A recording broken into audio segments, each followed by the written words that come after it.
staying over every day. And he started being there every day. And I was excited for that. But soon as there were any hints about what would happen to us as a couple, I felt like it was very vague. And at that point, I was still being a mom to Adriana, and I couldn't get attached to the pregnancy. I couldn't.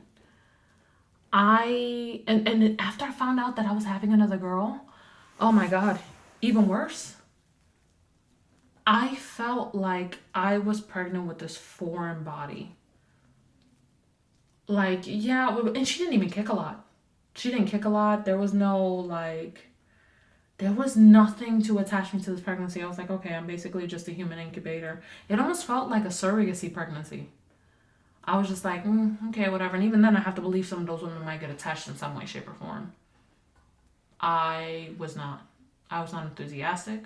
I felt like I had a lot going on in my life. I felt stupid for being so irresponsible. I felt so stupid for even being in that position. I wanted to know why my biggest concern in being pregnant was what my relationship status was with my kid's dad. Because it was like, if you sit down and you have two kids with somebody, why should it even be that ambiguous? Why is this something that's not clearer? It was a lot. It was a lot. And then I didn't give birth to Jamila until 41 weeks. Just about. It was like 40 weeks and say 4 or 5 days. I ended up taking, at the end I got so desperate, I took castor oil in an attempt to get things going. I swear to God, I didn't even fart. It was awful. I took castor oil for absolutely nothing. It did nothing. I ended up going into labor after my Saturday class, which was an outdoor and recreation class. It was the only time that class was being offered. It only gets offered in the fall.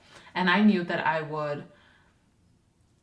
wouldn't be able to take that class again next fall, because the next fall was supposed to be like my final semester. And I needed this as a prerequisite for other classes. So there was no way I was not taking this class.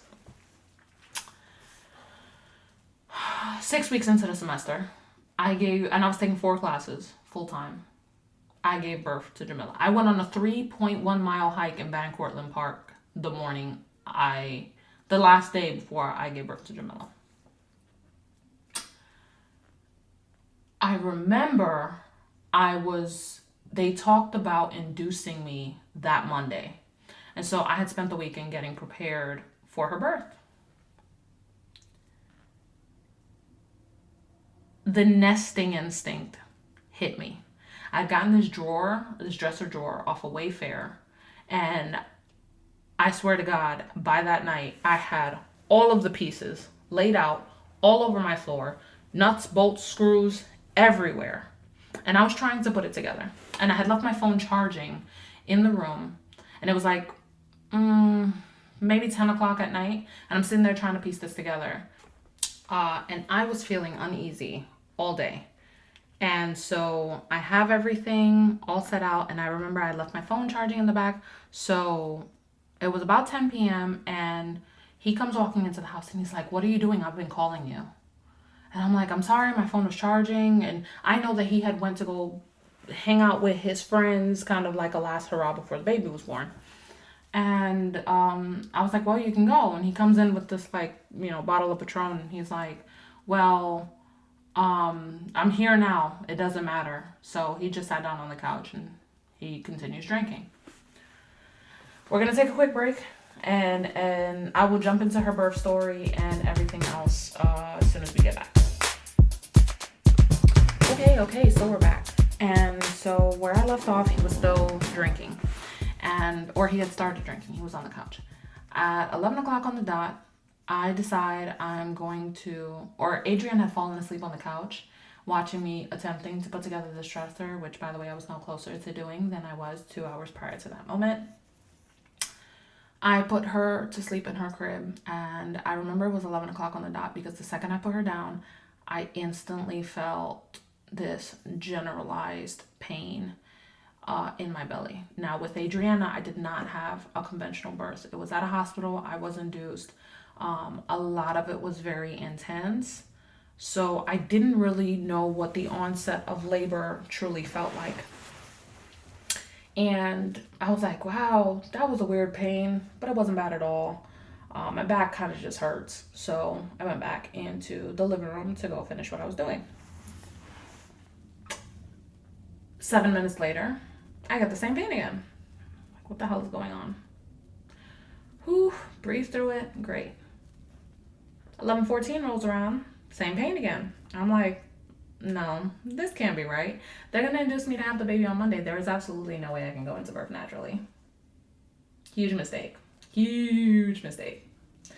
By 11:21, I realized I'm having contractions because now I've had 3 and they're in 7-minute intervals. And I tell him, I think I'm in labor. And he's like, Angie, what are you talking about? I said, no, I'm definitely in labor. So I decided to call my parents and I let them know what's going on. They're coming from the other side of the Bronx. So I'm like, can you please just come here? Because his dad was asleep. And I'm like, okay. I think we need to go to the hospital and I think we need to go now. Because I realized that as I'm talking and as I'm discussing this, they're picking up a little bit. They're now kind of 5 minutes apart. And I'm trying to take a shower and I couldn't even get through soaping myself up before I was coiling in pain again. She's asleep. My parents aren't there yet. I lived in a part of the Bronx where parking was absolutely horrendous. I have literally been there sometimes 3-4 hours looking for parking. So the plan was we would go, my parents would take my parking space and we would go in my car. He had already been drinking though, and he looks annoyed to be going into, to have to go to the hospital now. I get it, he's been drinking, whatever. My parents haven't gotten there yet, and they're now 3 minutes apart. I'm like, okay, we need to pick this up, like now. Against all better judgment, I left her there sleeping. Her grandfather was asleep and in the next room, his father. And I asked my parents where they are. They said they're on their way. I'm like, okay, let's just leave the house, transition over. They're picking up faster and more intense now. And so I send him to go get his car. My dad moves my car, takes my parking spot, and I'm downstairs waiting for him to come by in his car. To this day, I don't know what the hell he was doing in his car. I'm almost positive he fell asleep because he had been drinking. Because I was sitting there waiting for what felt like 20 minutes, waiting for him to come to the front of the building, which should have only taken him like 3. I'm calling him, he's not answering. He finally gets to the front. And, actually my dad pulls up to the front. And I decide that, I'm like, screw this, I can't wait for it. I get in my car and I go all the way down the block, make a U-turn and go to where I know he's parked to see if we can hop in his car, and I'll just put my car in his parking spot. I'm like, okay. When I get there, he's, gearing up the car to pull out. And so that's why I don't know what happened, because by that point, if he did fall asleep, he had already woken up. I could not drive around the block without having to stop my car, which I'm lucky it was like 2 a.m. at this point. Without stopping my car because the contractions were so strong. I get out of my car, leave my car there, fine. We're on our way to the hospital. Hospital's like 10 minutes away. Cool. Soon as we get there, I am in disgusting amounts of pain. And I'm terrified because this was not my previous birth experience. This was an entire new one. And it was ripping through me. Every 2 minutes, I am now surefire in pain. I'm like, oh my God, I can't handle this. I can't handle this. I can't handle this. As soon as I get in there, he is sitting there, falling asleep, so trying to support his head with his hands, talking about, they're just going to send you home. I don't even know why we're doing all this. At that moment, the nurse comes in, checks my contractions, sticks her hand in me, and is like, you're already at 5 centimeters. You're having this baby now. And I look at him, and I remember I was moaning and groaning. He's like, oh my God, Angie, can you just stop? Can you be quiet? I'm trying to chalk it up to the fact that it's the drunk in him. Okay? So I'm like, okay, this is really happening. Neither one of us have had any sleep. I'm exhausted. I'm in pain. You've been drinking. What the hell is supposed to happen right now? They check us into a room. I go into the room. He registers me down at the desk, blah, blah, whatever it is. After that point, I just remember the back labor being so bad. It felt like the contractions would not let up. And every time there was a contraction, it felt like somebody was breaking my spine and shoving me in a jack-in-the-box. So that was that. And it was just happening too fast. I didn't want any pain medication. I wanted to do this completely naturally. And the only thing I remember was periodically waking up and passing out from this pain. And I remember when it was time to push, it felt like I was dry heaving, but out of my ass. It was literally like, if you could sample a conversation, the nurse was like, ma'am, we can't have you. We can't have you. We need you on your back because it's a liability issue for the hospital and we need you not to push. And my side of the conversation would have sounded like, it's not me, I can, it's not me, I can, it's coming out, I really don't mean to, That's literally what it sounded like in my room.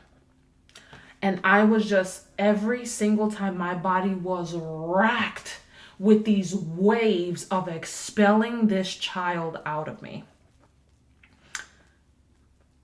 As she was coming out, when they're pushing me down on my back on the bed, everybody's still kind of gowning up. And I just, with one final push, she's out. I was maybe in labor for like 6 or 7 hours from start to finish before she was out. I gave birth at 6 a.m. As she comes out, doctor catches her, plays super cool. I look directly in between my legs and look ahead of me, and I see him standing there with this absolutely disgusted look on his face.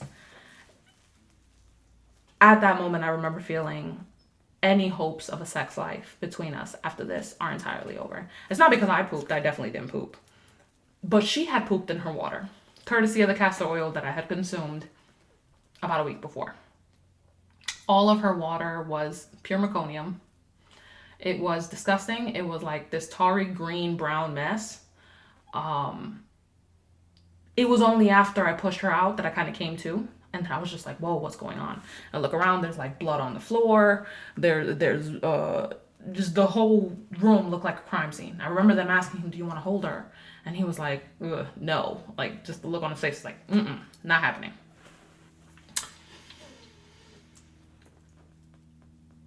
I could not, at that moment, I was just like, okay, I'm kind of coming to. I'm getting my bearings back. Oh my God, I have to use the bathroom. I get up and they're cleaning her up. And I don't even remember, but I'm pretty sure I didn't hold her right after. I feel like they took her off and they cleaned her, and maybe I held her for a second, and then they were just like, we're gonna go, do whatever it is that we have to do. They didn't put her on my chest. She didn't start breastfeeding, nothing. When I got up, because I knew that I had to use the bathroom, instantly it was like somebody tipped over a bucket of pee, because it came right out of me, not in a stream, but in a full waterfall, because I had zero control over my bladder. I had paralytic bladder with her. So after all of that happens, she's born. I go to the room. I realized I had a midterm to take. I send him back to the house to get my stuff. And then she's born, and he said he had stuff that he had to take care of. So he left. And I was there with this baby, and I didn't see him again until a week after she was born. We kept in contact. He asked me how I was doing, but after 2 days, barely, because she was born at 6 a.m. Oh, no, that was with Adriana. I thought it was all super fast. She was born at 6 a.m, so I did have 2 days after that. My dad picked me up from the hospital when it was time to go home, and then I was sent home, and now I had this kid that I had no connection with, along with the first kid that I now had a connection with, but she was still a baby and didn't understand what was going on. Insert postpartum depression here. Honest to God. It was horrendous. It was a horrible feeling. I felt like I was navigating these waters alone. I no longer had work. I was very swamped with school. Doing it while I was pregnant, I was tired, but it didn't seem like a big deal.